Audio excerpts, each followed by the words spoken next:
시간이에요. 인사하십시다. 웃으면서 삽시다. 이렇게 추운 겨울이 다가왔습니다. 네. 건강하게 삽시다.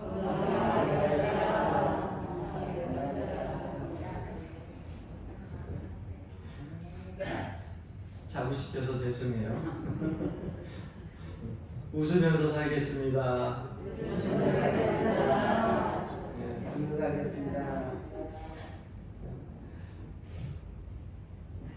인사만 잘해도 먹을 것이 생기고 인사만 잘해도 먹고는 산다. 그렇게 얘기를 하는 목사님들이 많이 있어요. 근데 여러분 좋은 일들 때문에 웃고 여러분들의 웃는 모습 속에서 웃을 일이 생기고 또 감사할 일이 없는 것 같은데도 여러분들이 입술을 열어 하나님 앞에 먼저 감사하게 되면 감사할 일들이 생기게 될 줄로 믿습니다. 그래서 저도 아침에 기도하면 근심이 있고 염려가 있고 고난도 있고 또 걱정도 있고 갈등도 있고 그래도 항상 기도하고 끝날 때 하나님 앞에 꼭 찬송하는 찬송가가 있어요. 감사 찬송을 꼭 해요. 왜? 이 상황들이 다 바뀌어서 하나님 앞에 감사하고 지금껏 그렇게 힘든 일이 있어도 다 하나님께서 견디게 하신 것도 은혜이기 때문에 감사하고 그래서 감사 찬송을 꼭 불러요. 까먹을 땐 뭔가 조금 허전해. 그래서 까먹고 예수님의 이름으로 기도했습니다. 다 마치고 나서 또 까먹은 것 같으면 다시 찬송을 해. 감사 감사해요. 그러면 지금 감사할 일이 없어도 지금까지 감사할 일들이 다시금 또 생길 것이고 또 앞으로도 지금 모든 것들이 협력하여 선을 이루게 될 것이라고 하는 또 마음의 확신도 있고 기쁨도 있어요. 예수 믿는 사람들이 이런 소망 갖고 사는 거 아니겠어요? 할렐루야. 사람마다 나름대로 행복을 추구하는 가치가 다 다르잖아요. 제가 우리 며칠 전에 우리 집사님을 통해 가지고서 이제 전화 한 통화를 받았는데 혹시나 말씀 듣기 전에 여러분들이 지난 시간에 사고나 또 오해가 있었으면은 여러분들이 푸시고 돌아가셨으면 좋겠어요.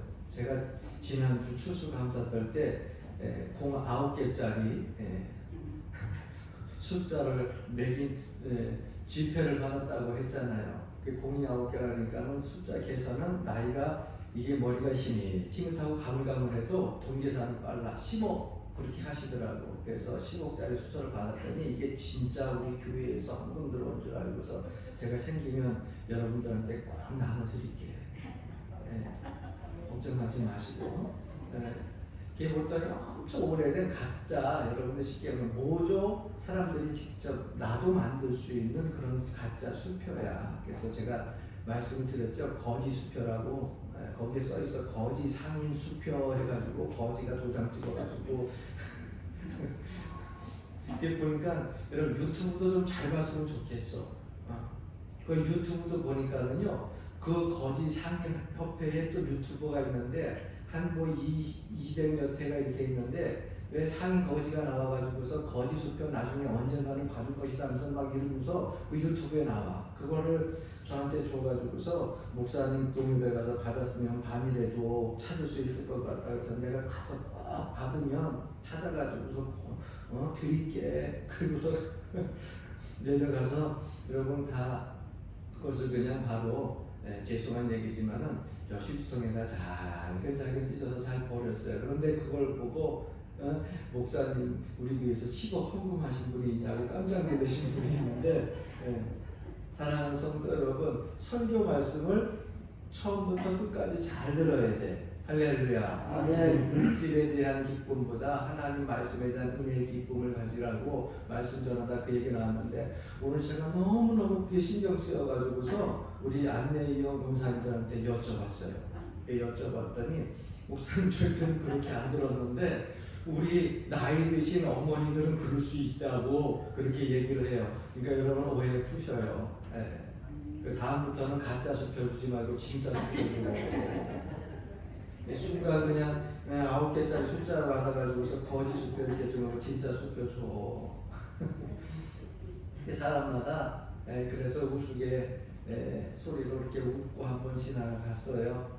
사람마다 자기의 행복의 그 추구가 다르죠. 어떤 사람은 돈을 많이 갖는 것이 자기의 행복이라고 생각을 하고, 어떤 사람들은 또 그저 내 삶 속에서 먹는 거, 일용할 양식 부족함 없이 항상 한 끼 잘 먹고 건강하면 이것이 나에게 있어서 삶의 행복이다, 이렇게 느끼는 분도 있고, 또 어떤 분들은 좀 크겠죠. 행복의 크기가 자녀들이 잘 되는 거. 이건 누구나 부모들이 가진 심정 아니겠어요? 나는 조금 힘들어도 내 자녀가 잘 되기를 바라는 거. 이거 한국 부모의 아마 심정들일 거예요.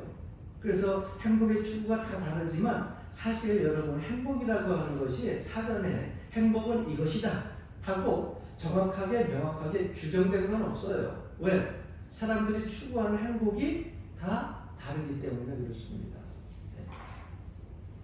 저는요, 죄송해요. 일이 죄송하다는 말씀 드렸어요. 그냥 한 20년만 젊어졌으면 좋겠어요. 여봐, 우리 권사님도 있을 거예요. 여러분들 다 이렇게 지나가는 그러한 세월의 흐름에 그러한 아픔들을 가지고 있지만은, 뭐 백내장 오는 것도 수술하고 나서도 그냥 잘 보이는데 요즘에 종종 그런 얘기를 들어요. 눈 뜨는 게 힘들어. 여러분 이렇게 나이가 드시면 눈꺼풀이 자꾸 내려앉잖아요. 그죠? 옛날에는 이 눈에도 근육이 있어가지고 이게 내가 젊었을 때 탁 올리면 탁 올라가서 이렇게 눈이 탁 커지잖아요. 이제 원래는 왕눈이었는데 자꾸 웃다 보니까 이렇게 좀 눈이 작아졌지 원래 눈이 컸다고. 그런데 나이가 들면 눈을 자꾸 높게 뜨려고 해도 이게 자꾸 내려앉고, 여러분 나이가 드시면 또 밥 먹을 때, 식사할 때, 특히 국물 있는 거 먹을 때 자꾸 흘리죠. 그러면서 목사님 나는 왜 이렇게 자꾸 흘리는지를 몰라. 근데 저도 흘려요. 나는 먹으면서 왜 이렇게 권사님 집사님들이 젊었을 때 저렇게 먹으면서 왜 자꾸 흘릴까? 초년 전도사 목회자 시절 때 좀 입안에다 쏙 넣고 먹지 칠칠맞게 하고 흘릴까 그랬는데 요즘 보니까 저도 자꾸 흘려. 이유가 있어요. 여러분 아무것도 아닌 것 같은데 사람은요, 젊었을 때 근육이 자꾸 있어야 돼요. 여러분 허리도 든든하려면 근육이 자꾸 있어야 되는 것처럼 마찬가지예요. 입술도 근육이 있는데 나이가 들면 근육이 빠져가지고 이게 받쳐주지 못하니까 국물이 자꾸 흐르는 거예요. 그게 점점 좀 약해지는 거예요. 그래서 요즘 같은 생각에는 나는 행복한 게 20년만 젊어졌으면 행복할 것 같아. 돈 한 번도 못 받을 것 같아 이거는. 그래서 행복의 근거는 어디에 명확하게 돼 있지가 않아요. 다 자기가 추구하는 행복이 달라서. 그러나 여러 가지 종합을 해가지고서 학자들이 행복의 요인은 4가지 있는데 이러한 것이 있다 얘기하고 있습니다. 그 첫 번째는 뭐냐면 일거리가 있어야 된다는 거예요. 그럼 사람이 일거리가 있게 되면 왜 나에게 이런 많은 일들이 있을까 그러면서 불평하지 마시고 일 있는 거에 대해서 감사하세요. 아멘. 일할 수 있음에 대하여서 감사하세요. 네? 정년퇴직하신 분들 이야기 들어보면은요, 돈 다 그냥 다시 돈을 주고 매 순간순간 일하면서 월급 받는 그런 시절이 인간적으로 좀 부딪히는 일이 많아도 그때가 행복했다는 얘기를 해요. 그러니까 교회에서도 하나님의 일을 할 때 여러분 감사하세요. 일거리가 있는 거. 할렐루야. 아멘. 두 번째는 바램이 있어야 된다. 그래야 행복해진다는 거예요. 이 바램이 뭐냐면 소망이에요. 여러분 뭐에 대한 미래에 대한 바램이 있고 내일에 대한 소망이 없으면 행복을 찾을 수가 없어요. 세 번째는 사랑하는 것이 있어야 됩니다. 여러분 무엇인가 정말 내가 사랑하는 것이 있을 때 그 삶 속에서 행복을 느끼는 거예요. 그리고 삶에 대한 그러한 의지도 생기는 거고요. 그리고 또 한 가지는 뭐냐? 믿을 것이 있어야 돼요. 이 세상 살아갈 때에 믿지 못하고 그리고 매일 의심하면서 살아가는 것만큼 불행한 것이 없습니다. 아무나 다 믿을 수 없잖아요. 저 사람도 내가 믿으면 되는데 믿을 수 없는 세상 아니에요. 나라도 믿어야 되고 또 내 바로 옆에 있는 사람도 믿어야 되고, 그런데 여러분 세상이 나를 자꾸 믿지 못하게 만들어 가잖아요. 집사님이 권사님을, 권사님이 장로님을, 장로님이 목사님을, 목사님이 성도들을 믿어야 되는데 자꾸 사단과 마귀는요, 믿지 못하게 우리의 마음들을 흐트러 놓습니다. 그래서 믿을 것이 없어지게 되면, 다 똑같아라고 하는 생각을 하게 되면 행복을 우리가 소유할 수가 없어요. 그래서 우리가 확실한 믿음의 대상을 가지고 나는 예수 그리스도를 믿고 하나님을 믿고 천국 갈 것을 믿고 우리를 하나님의 은혜 가운데에 복받는 그런 길로 인도해 주실 것을 믿고 갈 때에 행복을 우리가 소유할 수 있는 것처럼 꼭 믿음을 여러분 가지고 하루하루 사시기를 바랍니다.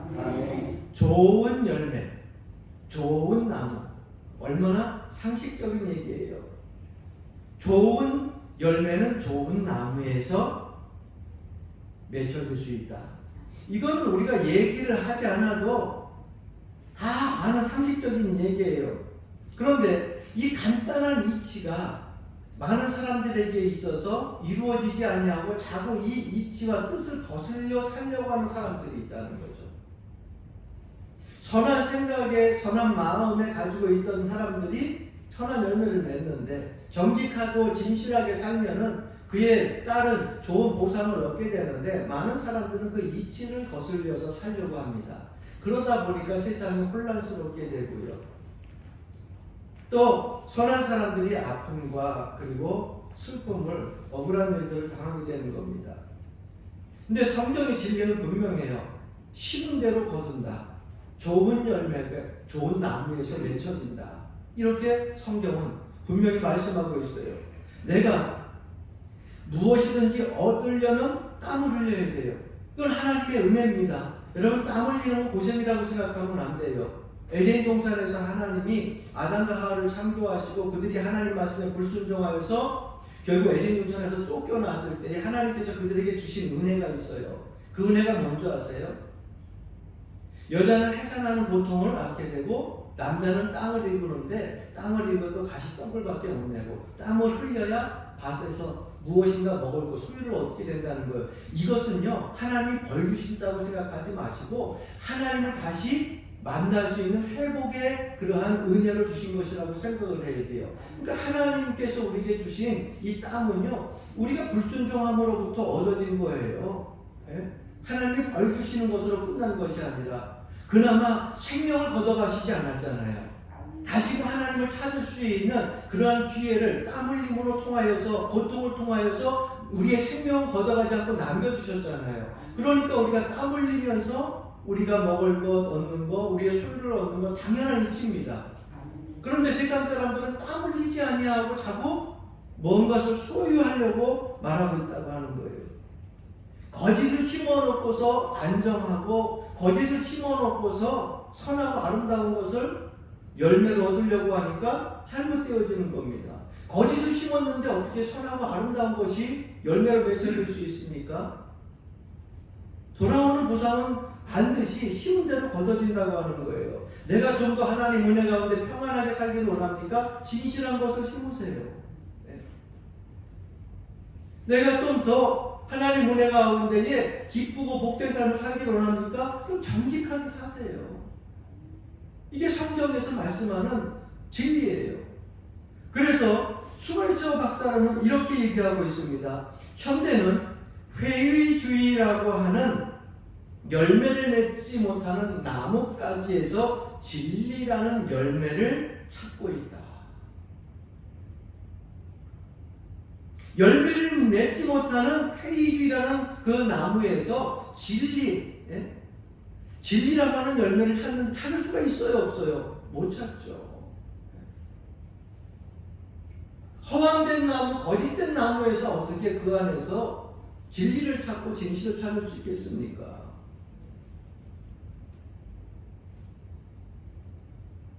마당 한 구석에 감나무가 한 그루 있습니다. 그런데 그 마당 한 그루 감나무 있는 그 옆에 전봇대가 하나 서 있어요. 오랜 세월이 지나가기 시작합니다. 전봇대도 오래 세워주면은요, 거기에 보게 되면은 때도 묻게 되고, 그리고 또 여러 가지 좀 더러운 오물도 묻게 되고, 그러나 그 전봇대는 수십 년, 수백 년이 거기에 서 있어도요, 그 전봇대는 자라나지 않아요. 거기에서 가지가 나오고 거기에서 꽃이 피고 열매 맺는 일은 없어요. 왜? 전봇대는 죽은 그냥 시멘트일 뿐이에요. 그러나 감나무는 어떻습니까? 전부 때보다 맨 처음엔 작았는데 조금씩 생명이 있다 보니까 자라나기 시작하고 거기에 가지가 나오고 잎이 나오고 그 다음에 꽃도 피고 나중에 열매를 맺게 되는 것 아닙니까? 그 생명이 있는 것은 자라는 거예요. 계속해서. 우리가 신앙생활을 하면서 저는 우리 교인들에게 늘 이야기하잖아요. 여러분들 40이 넘게 되면은요 자기 얼굴에 대한 책임을 가져야 돼요. 그래서 40이 넘게 돼서 이제 장년층 후반층으로 이제 가기 시작하면은 내 얼굴에 책임을 져야 돼요. 저 사람은 젊었을 때 되게 예뻤는데 되게 젊었을 때 예쁘지 않은 사람이 어디 있어요? 그냥 20대 아니면 10대 그냥 아이들은요 그냥 머리를 감고 곰방 나와도 예쁘고 아무 옷을 걸쳐 입어도 몸매도 예쁘고 다 예쁘지 다 예쁘고 젊으실 때 안 예쁜 게 어디 있어요? 그런데 나이가 들면 어떻습니까? 평균화가 이 사람이 예뻤는지 잘생겼는지 여러분 평균화가 돼요. 그래서 제가 요즘 우리 교인들 이렇게 보면서 옛날에는 정말 예뻤게 했었다 그건 듣기적으로라고 하는 얘기죠. 정말 예뻤게 했었다. 지금 여러분들 얼굴을 통해서 예뻤겠다는 그런 말을 듣는 사람들은 얼굴을 여러분 쉽게 얘기해서 관리를 잘한 거예요. 40대가 넘어가기 시작하면은요 얼굴이 예쁜 거 잘난 거 그거 다 평균화가 되고 어떻게 바뀌어지느냐 온화한 얼굴 속에서 사람의 마음을 편하게 해주는 얼굴 아니면 보면 짜증나는 얼굴 보기 싫은 얼굴 이렇게 바뀐다고 하는 거예요. 그러면 여러분 내 얼굴의 표정을 통하여서 내 얼굴의 인상을 통하여서 다른 사람들이 나에 대해서 이야기해야 되는 그 평판이 뭡니까? 내 얼굴을 표정을 밖으로 드러나게 하는 것은 내 마음이에요. 이 마음이 뭐예요? 씨앗이에요. 그럼 밖으로 드러나는 그 모든 평판들 그것이 무엇이에요? 열매입니다. 왜 당신 나한테 이렇게 얘기해 저렇게 얘기해? 얘기할 거 없어요. 내가 심어놓은 결과에 열매를 거두는 거예요. 그래서 40이 넘으면 얼굴에 책임을 지고 50이 넘었거든 주변 환경에 책임을 지고 살아야 된다는 거죠. 나이 든 사람들이요 오래 살아서 좀 더 마음이 넓을 줄 알았더니 나이 든 사람들이 이게 보니까 혈관도 좁아지고 그죠? 피부도 자꾸 오그라들잖아요. 뼈도 줄어들잖아요. 근데 속도 자꾸 쪼그라드나. 젊은 애들은 그렇게 털털 다 털어버리고서 그 다음에 해요 하고서 만나서 그러는데 나이가 들면 들수록 어떻게 점점 쪼그라들어가지고서 다른 사람들이 이야기하면 별것 아닌 것 때문에 삐지고 그리고 또 작은 일에 성내고 그럽니다. 그런데 50이 넘어서 여러분 60, 70, 80 넘어갈수록 더 하겠죠.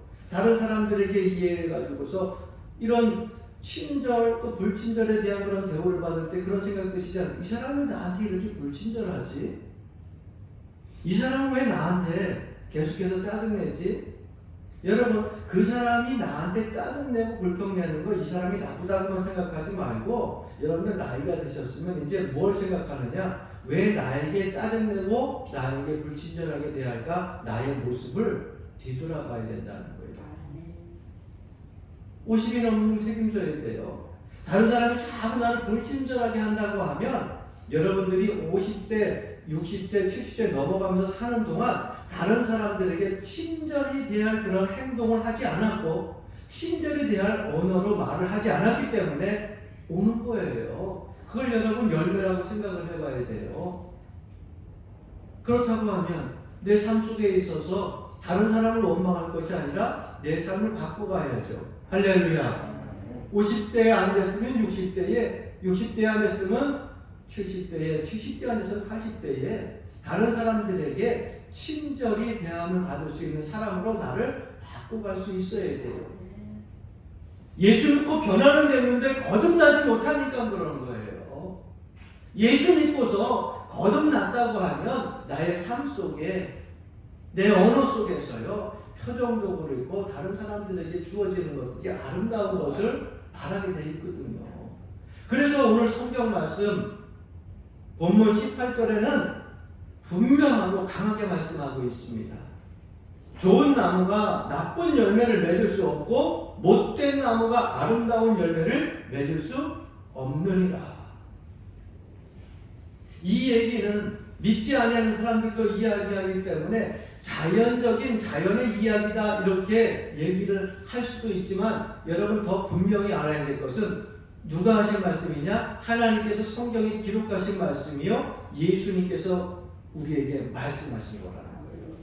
그러니까 이 말씀은 자연적인 얘기가 아니라 하나님의 역사의 얘기예요. 좋은 나무에서 좋은 열매를 맺고 아름다운 열매를 맺고 나쁜 나무에서 나쁜 열매를 맺을 수밖에 없다. 심은 대로 거둔다라고 하는 이 진리의 말씀은 하나님의 역사의 말씀이에요. 자연적인 얘기가 아니에요. 그래서 예수님께서 씨 뿌리는 비유를 놓고서 말씀하시잖아요. 옥토밭에 떨어진 것, 가시밭에 떨어진 것, 돌짝밭에 떨어진 것, 길가밭에 떨어진 것, 그 마음의 밭에서 열매를 맺는 말씀의 씨앗은 똑같이 들어갔는데 열매 맺는 게 달라요. 다시 좋아야 돼. 그래서 좋은 나무에서 아름다운 열매를 맺고 나쁜 나무에서 아름다운 열매를 맺을 수 없다. 여기에 대해서 우리가 반박할 수가 없어요. 왜? 하나님의 역사의 얘기고 진리이기 때문에. 그렇기 때문에 믿는 사람들은요 겉으로 화려하게 보이는 것보다 내적으로 점점 더 아름다워져야 되고 인격적이고 신앙적인 그런 아름다운 모습으로 매 순간순간 속사람이 강건한 모습으로 살아가야 된다고 하는 것을 우리가 잊지 말아야 됩니다.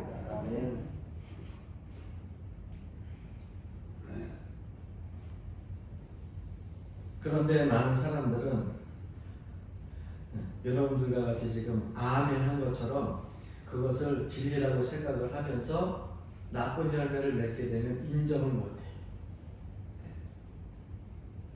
왜 내가 이런 열매를 맺게 되었지? 그러면서 인정을 못해. 여러분 우연은 없어요. 환경을 탓하지 마세요. 분위기를 탓하지 마세요. 세상을 원망하지 마세요. 세상은요 계속해서 흘러오는 역사 속에 좋은 때도 있고 나쁜 때도 있었지만은 나쁜 때나 좋은 때나 그 당시에 항상 선한 사람은 있었고요. 또한 나쁜 사람도 똑같이 있었어요. 환경이 문제가 아니에요. 조건이 문제가 아니에요. 근본적인 그 마음의 문제라는 거예요. 그 씨는 바꾸지 못합니다. 바꾸려고 해도 바뀌어지지 않고요. 그럼 여름에 비바람이 많이 불고 그저 뭐 가을에 여름 장마같이 비가 많이 내리고 또 한겨울 되게 되면은 날씨가 또 추워서 영하만 12도 뭐 20도까지만 내려가서 엄청나게 추워져요. 그런 추워지게 되면은 아유 날씨가 막 그냥 비가 많이 내리네. 날씨가 갑자기 추워졌네. 콩이 나 날씨 추워가지고 콩으로 못 살겠다 하고 팥으로 바뀌어? 예? 팥이 난 이 날씨가 너무 추워가지고서 안 되겠어. 난 콩으로 바꿔야지. 여러분 씨가 바뀌는 거 봤어요? 날씨가 추워도 콩은 콩이요. 날씨가 더워도 팥은 팥이야. 안 바뀌어요. 간혹 우리 교인들은 절대 부부싸움 안 할 줄로 믿지만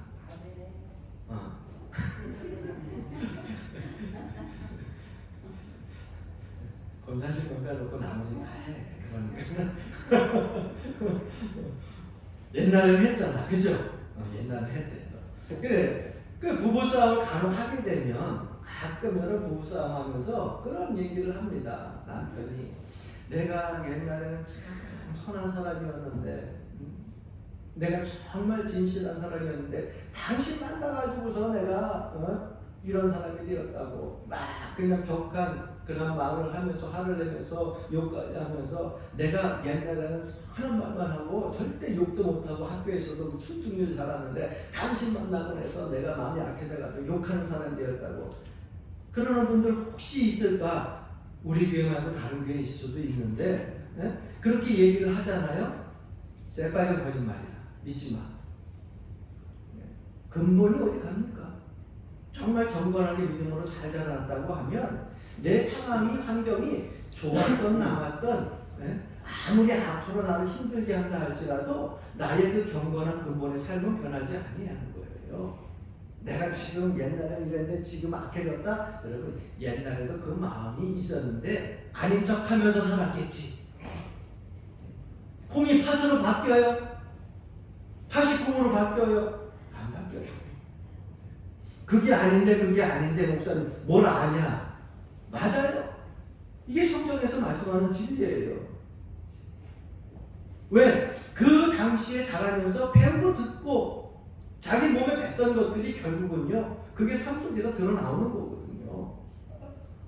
그래서 어떤 사람은 수술할 때 수면 내시경 같은 걸 하게 되면 수면 내시경하다 깰 때 종종 목사님들도 그냥 막 욕하면서 뭐 그러면서 깨는 분들이 있다는데 원래는 안 그랬긴 뭘 원래 안 그래. 평상시에도 그래 있으니까 그렇지. 예? 왜? 심리학자들이 이야기를 합니다. 무의식 속에서 말하는 것도 의식을 가지고 말하는 것이다. 나도 모르게 꿈속에서 그랬다 그러지 마세요. 여러분 꿈꾸는 거 보면 아셔요. 꿈꾸는 거 그 저녁에 무엇 때문에 근심하고 무엇 때문에 걱정하고 생각하는 거 가지고 있다 잠자지 그 꿈 영락없이 꿔. 예? 그래서 꿈속에라도 죄를 지면 회개해야 돼. 예? 잠꼬대하다가 잘못 허튼 말 나왔으면 그것도 회개해야 돼. 안 믿어지세요? 무의식 중에 하는 말도 의식 중에 하는 말이라고 심리학자들이 얘기하는 것처럼 내 생각에 그게 있는 거예요. 내 마음에 있는 거예요. 그래서 여러분 잠자리에 들 때도 좋은 생각하고 잠자리에 드세요. 할렐루야. 모택동이라고 하는 그분의 어록집에 보니까 이런 말이 있어요. 공산주의자는 꿈을 꿔도 공산주의에 대해서 꿈을 꾸어라. 반동적인 것을 꿈꾸었다면 자아 비판을 하라. 뭘 알고 하는 소리죠. 예? 잠자리에 들기 전에도 항상 생각하라는 걸 생각하는 거. 마음을 가지고 그게 그대로 잠자리 꿈으로 나타나고 잠꼬대 속에서도 나타난다는 거예요. 그러니까 밤에 잘 때 텔레비를 늦게 보셔도 좀 허투루 좀 보지 말고 이상한 거 좀 안 봤으면 좋겠어요. 여러분들 그런 분들 없겠지만 그 이상한 거 보고 자면 밤에 꿈에 나타나잖아. 밤에 잠자리 할 때 하나님 주님 말씀 다시 한번 기억하고 편안한 잠 자게 해달라고 하면서 귀신 나오는 영화 밤새도록 보고 자봐. 귀신한테 밤새도록 쫓겨나는 꿈꾸지. 그죠? 그러니까 우리가 매 순간순간 우리 마음에 소중한 것을 심어야 돼요. 그래야 좋은 나무가 되고 좋은 열매를 맺게 되는 겁니다. 이 좋은 열매를 맺을 때 여러분 그 삶 속에서 보람을 느끼게 되고 행복을 느끼게 되는 것입니다. 할렐루야. 심는다고 하는 것이 이렇게 중요해요. 2차 대전 때에 일어났었던 일입니다. 아주 젊은 청년 하나가 총탄에 맞고 쓰러져 죽어가고 있습니다. 이 군의 군목이 있어서 그 죽어가는 청년에게 말을 합니다. 마지막 내가 당신을 위해서 할 수 있는 일이 뭔지 말해. 이 젊은 청년이 죽어가면서 두 가지를 부탁합니다. 하나는 어머니에게 내가 내 스스로 국방부의 의무를 잘 감당하다가 자랑스럽게 세상을 떠났다고 슬퍼하지 말라고 편지를 써주십시오. 또 한 가지는 내가 이전에 하나님을 알지 못했을 때에 어린 그러한 신령 초등학교 시절 때에 유치원 시절 때에 나에게 하나님의 말씀을 가르쳐 주셔서 내가 믿음을 갖게 해주신 그 선생님에게 내가 이렇게 죽어서도 천국 갈 수 있는 기쁨과 영광을 누릴 수 있게 한 건 너무 감사하다고 그 믿음의 선생님에게 꼭 편지를 전해달라고 하면서 주소를 남깁니다. 군목은 그 목사님은 그 유언대로 그대로 어머니에게 편지를 쓰고 그리고 선생님에게 편지를 썼습니다. 놀라운 사실은 어머니는 슬픔에 차고 그 다음에 편지 내용이 없었는데 그 부대로 편지 한 장이 날라왔어요. 누구의 편지냐면은 바로 교회학교 선생님의 편지였어요. 그 교회학교 선생님의 편지의 내용은 이러한 것이었습니다.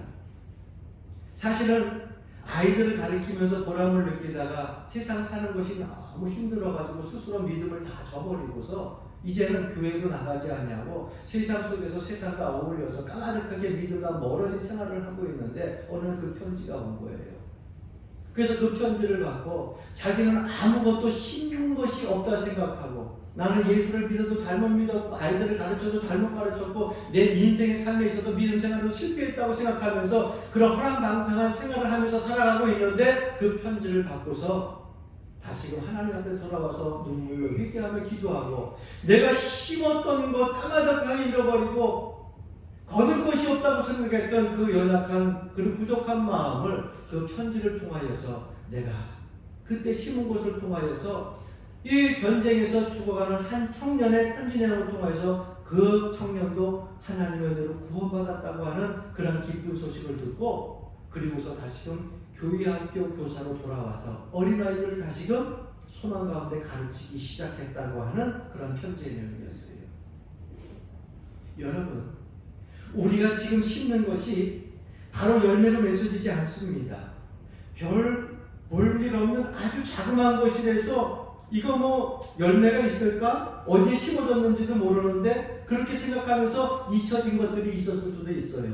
그러나 여러분 하나님 은혜 가운데 선한 마음을 가지고 믿음으로 심은 것은 반드시 생명이 있으면 열매를 거두게 돼 있습니다. 선한 것으로 열매를 거두게 돼 있어요. 그 일의 역사의 현장에는 누가 있느냐? 바로 하나님이 계신다는 거예요. 그래서 우리가 오늘 하루를 살고 내일을 살더라도 매 순간순간 선한 것으로 믿음의 씨앗을 심어야 되는 이유가 거기에 있습니다. 이 성전이 여러분 105년 전에 이렇게 세워져 가지고 많은 성도들이 이 제단을 통하여 축복받고 구원받는 역사가 일어날지 이전에 사셨던 수많은 신앙의 선조들이 아셨을까요? 소망을 가지고 기도하면서 심었지만 지금 이 땅에 지금 이러한 모습으로 예배드리는 여러분의 모습은 상상하지 못했을 거예요. 그러나 그들은 심어놓고 잊었어도 하나님께서는 다시금 그 열매를 거두게 하신 겁니다. 오늘 우리가 심게 되는 모든 것들을 훗날 거두게 된다고 하는 것을 잊지 말고 여러분 꼭 믿음의 씨앗들을 심을 수 있기를 바랍니다. 성경에서 우리가 늘 말씀하는 그 말씀대로 돌아가 보게 되면 바리새인도 마찬가지거든요. 바리새인은 얼마나 좋은 일 선한 일들을 많이 했습니까? 여러분 바리새인들이 예수님에게 매꾸중 들었다고 해서 악한 사람이고 나쁜 사람이고 못된 사람이고 그렇게만 알고 있는데 바리새인들이요 외식적으로 선한 일들을 많이 했습니다. 남들 보는 앞에서 하나님 앞에 기도하기도 하고요. 남들 보는 앞에서요. 그들이 나눠줄 수 있는 것도 나눠주고요. 그랬어요. 그런데 왜 하나님께로부터 예수님께로부터 이렇게 꾸준한 책망을 들었느냐? 그 마음에 선함이 없었어요. 그것은 하나님 앞에 영광 돌리는 것이 아니라 나눠주면서도 뭐예요? 내 이름을 드러내는 것이었어요. 예? 내가 칭찬 듣기 위하여 사람들에게 보이기 위함이었어요. 그러니까 바리새인들은요 선한 나무, 좋은 나무가 아니라 원래 질적으로 나쁜 나무야. 그런데 선한 척한 거죠. 그래서 예수님이 그 모습을 보고 직선적으로 말씀하시는 거예요. 그 마음을 보시고 씨앗을 보시고 나무를 보시고 화 있을전저 회칠한 무덤 같으니 독사들 자식 새끼들아 이렇게 예수님께서 직선적으로 말씀하시는 거예요. 그러면서 하시는 말씀이 뭡니까? 오늘 11절 말씀에 보게 되면 그의 열매로 그들을 알지니 열매로 그것을 알지니 열매가 맺혀지는 것을 보면 안다는 거예요. 그래서 우리는 신앙생활 할 때 다시 원점으로 자꾸 돌아가야 돼요. 요한복음 1장 15장 5절 말씀에 보게 되면 예수님께서 이렇게 말씀하십니다. 나는 포도나무요 너희는 가지니 그가 내 안에 내가 그 안에 거하면 사람이 한번 따라합시다. 열매를 많이 맺나니 열매를 많이 맺는데 어떻게 맺느냐? 내가 그 안에 그가 내 안에 거할 때에 포도나무에 가지가 많이 있게 되면은 여러분 포도 많이 열리잖아요. 우리 비가리 포도 농사 짓는 분들 아시잖아. 가지가 많으면 많을수록 포도송이가 많이 열려요. 마찬가지로 하나님의 말씀이 주님의 말씀이 내 안에 거하게 되면 내가 열매 맺는 것은 당연히 믿음의 열매죠. 사랑의 열매죠. 성령의 열매죠. 할렐루야. 내 안에 누가 있어요? 하나님의 말씀이 있고 예수 그리스도가 내 심령에 존재하고 있는데, 그의 가르침이 존재하고 있는데, 그의 스티그마 발자국이 흔적이 존재하고 있는데 어떻게 나쁜 열매를 맺을 수가 있어요? 그래서 우리가 예수 그리스도를 나의 구주로 믿고 하나님의 백성으로 살아가는 사람들은 선을 행하다가 지금 반드시 열매를 못 맺는다 할지라도 실망하지 말고 절망하지 말고 포기하지 마시기를 바랍니다. 갈라디아서 6장 말씀에도 보게 되면 우리들에게 해주시는 말씀 있잖아요. 따라합시다. 선을 행하다가 낙심하지 말라. 왜 낙심하지 말라고요? 내 안에 예수 그리스도의 흔적이 있거든요. 내 안에 하나님의 사랑이 있거든요. 그래서 그 사랑의 좋은 씨를 가지고서 우리가 사는데 어떻게 나쁜 열매를 맺습니까? 그래서 선을 행하다가 때때로는 비난도 들을 수 있고 또 알아듣지 못해서 실망할 수도 있어요. 그러나 반드시 선을 행하다 낙심하지 아니하게 되면 생명에 있는 것은 열매를 맺게 되어 있는데, 하나님께서 그 모든 열매들을 여러분들에게 맺게 해주신다는 거예요. 나 때 안 맺어지면 누구 때 가서 내 후손 때 가서 맺어져요. 그러니까 포기하지 마세요.